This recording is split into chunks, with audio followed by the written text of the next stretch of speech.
Hello everyone, I'm making a few more tests with the GoPro because I found that when I did work close up it wasn't super clear. So I want to see how good or how bad I can make this. So when I open up this engine, just so I can have an idea. So these, it's an old Atlas, only has two driving axles. Let me just see if I can get in there.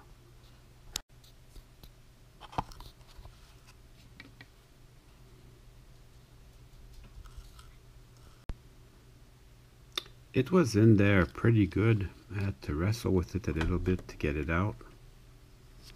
And there's good weights in there. So we'll get those out. So that is a very basic old days engine. The one thing I like about it is these grills here, they're see-through, so that's kind of neat. And we've got just two driving axles and a tiny little motor. So right now I am at 1080p, 24 frames per second. I'm going to change it to 4K just to see if it makes any difference.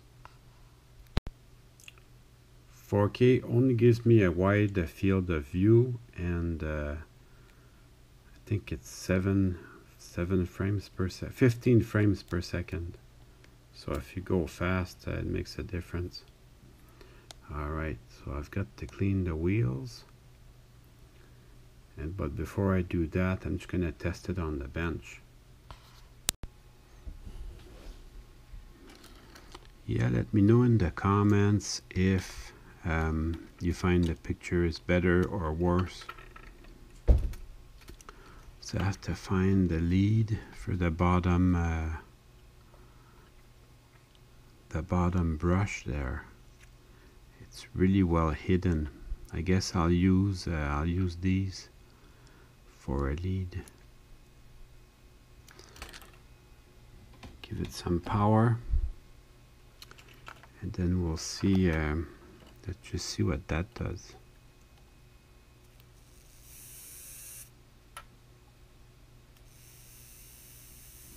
Actually, it seems to run great. I'm gonna just clean the wheels real quick here, and then I'll be right back. So I did a really quick cleaning. I put the weights back on it, and now we're gonna go on the track and see how that does. So the motor part of it works great, and the gears work great. Probably could use some new traction tires, but other than that, it's okay. I'm gonna end the video here. Hope you enjoyed the video. See you soon.